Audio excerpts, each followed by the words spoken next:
Hi guys, welcome back to the channel. We are doing quarantine questions today. These are questions we're just going to ask a load of sound engineers that I work with. Today we've got a special guest, Connor. So please make him feel welcome. And Connor, can you just please tell us a bit about yourself and how you became a sound engineer? Yeah, so Connor Duckworth, freelance sound engineer, run myself as CD Sound. I originally started as a rock and roll sound engineer at a company not too far from where I live. And that was a good while ago now, when I was 16, with the opportunity of a job pretty much as soon as I got a driving license, as most of the younger jobs are when you're that age. And yeah, saw the money in corporate, and after a good while, once I'd left university, the dreaded university, I started freelance Nice. in corporate. Yeah, that's cool. So I've got a few questions here. So first one for you. Can you describe a time when you almost missed a deadline and how did you catch up? It wasn't too long ago, actually. Yeah? As you know, pretty much at the minute, trains are so unreliable. But I think this Yep. one was more down to the virus. It was actually my last rock and roll gig I did before we started losing work left, right, and centre. Yeah. And basically, nearly missed the doors because the guitarist, the drummer, and the lead singer were all stuck stationary on a train. And I think at the point that they'd got moving, I think they were there for 2.5 hours. So yeah, basically the back line guys had turned up, all set up, and we basically did a good sound check. Backing vocalist came on to lead, and we did a really good job actually. But yeah, they still wanted. It was in the clause that they were to do a full sound check, so we just had to push doors back by half an hour. But yeah, Yeah. deadlines. They're a toughie. It happens. Corporate wise, thankfully you've got PMs and events managers that are constantly staying on the deadline. And fingers crossed, everything's been planned. Yeah, not Space to. left for errors and Yeah, stuff. that's the Yeah. one. That's the one. Breathing time, breathing space. Yeah. I've had a similar one. Rebecca Ferguson, who was runner up or winner of X Factor a few years ago, Yeah, yep, she was doing a gig with her band, and her band and her were stuck on the M6, like below Birmingham, which is about 2.5 hours to the yeah, venue where we were. And it was pretty much doors opened as we literally did a tap round of the kit, did a quick check of the vocal mics, check they're all working. We just winged the whole gig, yeah, and yeah, I mean, people had paid quite a lot of money. The event was put as an evening with Rebecca Ferguson, and like it was a bit yeah. mental really for us. Yeah, that's the But difficulty with having yeah, a kit. Like the lower costing events or rock and roll yeah, yeah, stuff. Sometimes your kit's traveling with the artist, and yeah, you yeah, can't set it up. You're just unlucky in the fact you can't yeah, set yeah. it up. Just sat at the venue kind of vibe. Um, and then a lot of the times, your main guys who are coming, just they come at the last minute anyway. Yeah, Are really coming at the last minute now. Yeah, actually, similar kind of weekend to what I was talking about just a minute ago. We were running an hour late with the headline act, who were again just running to time, turning up, giving me the tracks, and off we go. We're an hour late, and there's nothing you can do. Just yeah, a good DJ to keep the room, the vibe still going, and just got to crack on. It's yeah. not your fault at the end of the day. You've done your No. job. As long as You've done the people are best you can do. entertained and are there, yeah, Yeah, that's it. That's it. there's no riots happen. Keep the drinks flowing. Yeah, exactly. Good. um, Can you describe a time when you misunderstood a brief? What happened?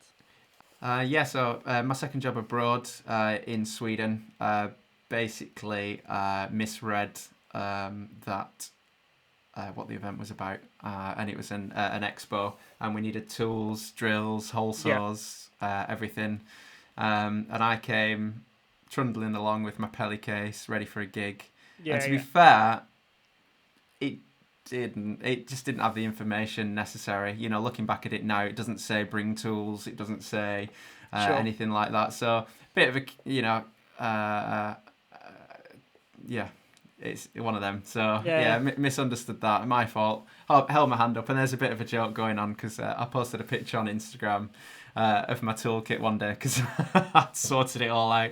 I need And to find this photo. yeah, one of the guys had a dig that was on the job. It was like, oh, that was the tool case you were going to bring, weren't it? Yeah, oh yeah, Hey. yeah. There we go. Thank you. Apologies that you didn't tell Yeah. me what I should be bringing to the show. Yeah, that's the one. What about Oh. yourself? Me, I mean, I've done like many a thing similar to that. It's like so difficult for some companies because they do a wide range, like you say, expo and corporate. Yeah, And if they don't tell you, literally, it's like, well, I can't bring everything, especially to a Euro job. yeah, Because yeah, a load of Euro jobs I do, they don't even put second hold luggage in. So yeah, you've got to fit tools into a suitcase with all your clothes for a week and yeah. a bit, That's the one. 10 days kind of vibe. They're just like, well, I'll take my laptop and like bare minimum on the plane in the carry-on, and then Yeah, I'll bring a drill maybe, and I'll bring headphones and yeah. bare minimum hole saw and stuff. But That's it. just a real, yeah. I don't know if you want me to bring an SPL meter or whether Exactly. you want me to bring a hole saw. So Yeah. I mean, it's Yeah. kind of on you if you don't tell me. I mean, I guess there is always a thing of I should probably ask the question as well. But Exactly.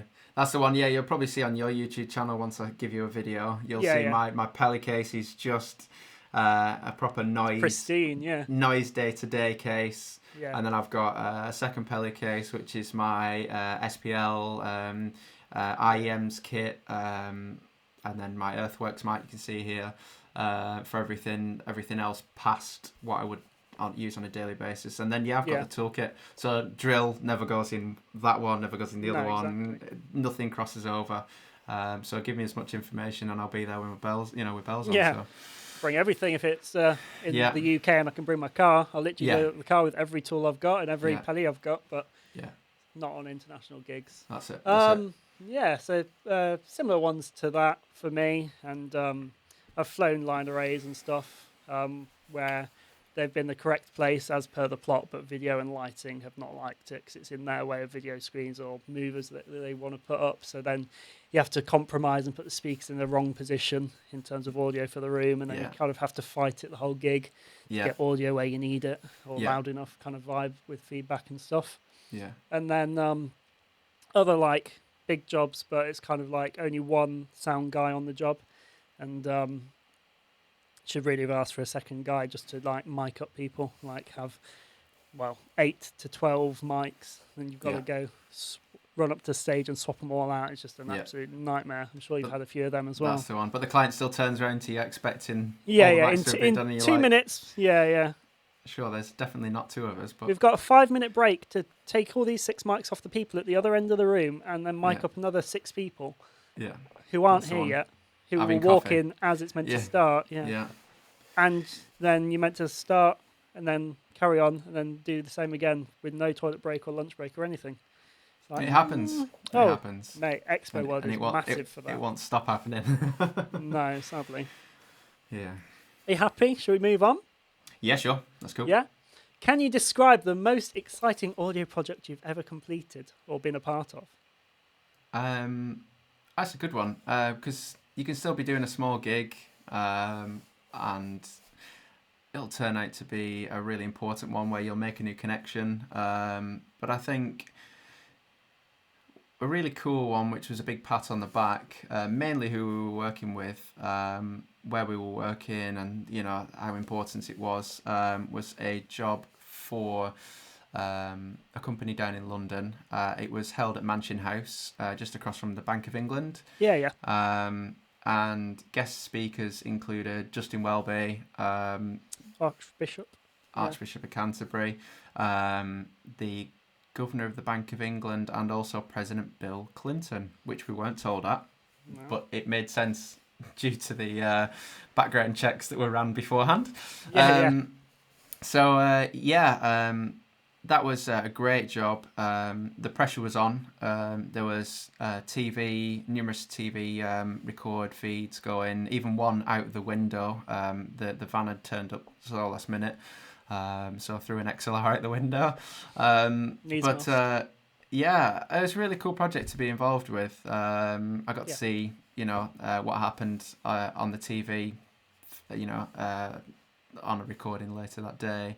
And yeah, it's really cool. So it's stuff like that. But I find sometimes the smaller stuff can pay off more than some of the bigger stuff you're involved with. And I don't think it's not about names. Yeah, okay, cool. I can mention President Bill Clinton, but Jeremy Corbyn and Boris Johnson and exactly all that over here, but it's just like but not the best gigs, in my opinion. Yeah, you may just bump into one person that leads you thousands of pounds more work. Yeah.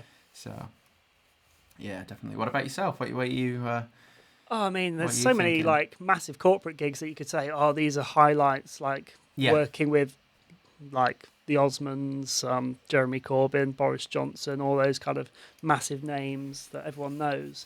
But actually, I really enjoy. There's a little video up on YouTube and Instagram of me dancing around like an absolute nutcase a few weeks ago to a DJ that I work with. In like a fur gilet. Yeah, I'd stolen off one of the support artists' girlfriends. Stolen? No, so it definitely wasn't yours. I gave it back. Okay. It's just like need to just have fun and stuff and enjoy the moment. Like we're there to bring entertainment. Why can't we be entertained as well? It is our job. Yeah. So I loved it.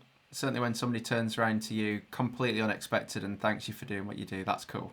Yeah. Someone that you wouldn't expect. It's cool. Yeah. So I've put in, how would you set up your equipment on stage versus in the studio? Now, I know that neither of us really do that much in the studio. I mean, we've both got little studio setups that we're using today. And apart from saying that the multi-core's not really very big because our audio interfaces are literally next to our speakers. Yeah. I think it's just about gain structure and signal flow, really. Yeah. Let's hear your thoughts on the stage versus studio. Yeah, definitely gain structure, signal flow. Studio, you're never going to get feedback, or unless it's introduced on purpose. But I think the small experience I've got in the studio, the way that it's accepted that things can be set up, just cables strung. Bad management of cables. Bad management, obviously, which leads to poor problem solving. If something goes, not problem solving, fault finding. But yeah, definitely. Obviously, when we're doing live gigs, it's important that we can fault find as quick as possible. Yeah. And my mind's gone blank. Describe a time when you were required to think on your feet, and how did that go for you? Band rocked up, came onto stage, and was looking at the stage like, I thought you'd be ready for us. Yeah, definitely. This is exactly what it says on your touring plan, your stage plot, and it was just like, no, let's have a look at that. No, it's definitely from a few years ago, and it'll never stop happening. And it's just thinking on your feet. Well, like what you mentioned before about if you've patched it all, something that you can work with, something that you know things already, and you can just work on your feet, swap things out, and be ready as best as you can be. So many times that's happened. We've just had to work around it and do the best we can.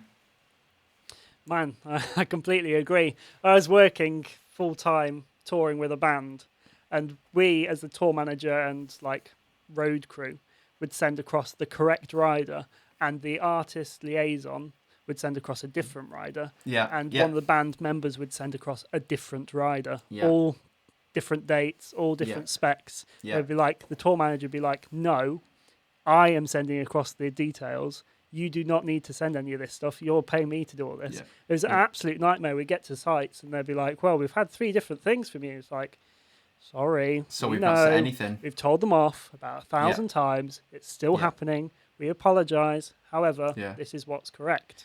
And they've got a poor experience of you guys already before I know. It just puts you on the back foot already before you've even got in the venue door. Which is terrible. And then I've had it the other way where I've been festival patch and the headline act turns up with a front of house guy who's French. He doesn't really speak a lot of English. It's their first gig with him. Doesn't know how to use a Pro 2. Obviously, I'm on stage, so I don't have to worry about him too much. But we've pre-patched over the course of the day because it's a massive patch change. We've changed everything around. as to make the changeover for them a lot quicker and easier, as you do, as I'm sure you're aware. And then they turn up and they change it all, and it's just like, well, no, Yeah. but we have to make it work because this is what you want. Yeah. And it's an absolute nightmare, and it makes us look bad and like we don't know what we're doing. But actually, Yeah. it's like, Similar kind of thing where yeah, I've 100%. had someone turn up. They expect the desk to be out front. Yeah, This kind of one, it's side of cramped. stage. M7's at the side of stage. You know, if I need to go out, I've got my iPad. You know, Yeah, oh well, I can't do that. And you get to the bottom of it. I can't do that because I've never operated an iPad before.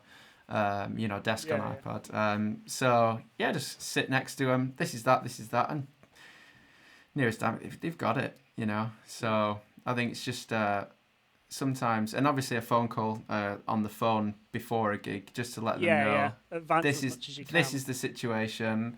It can't happen like that because you know, but we've got workarounds, and I think that's what it is. It's being able to think on your feet. Going back to the question. 100%. We hope you've enjoyed today's video. If you could like and subscribe and leave us a comment, that'd be amazing. Otherwise, we'll see you again in another video. Cheers, guys.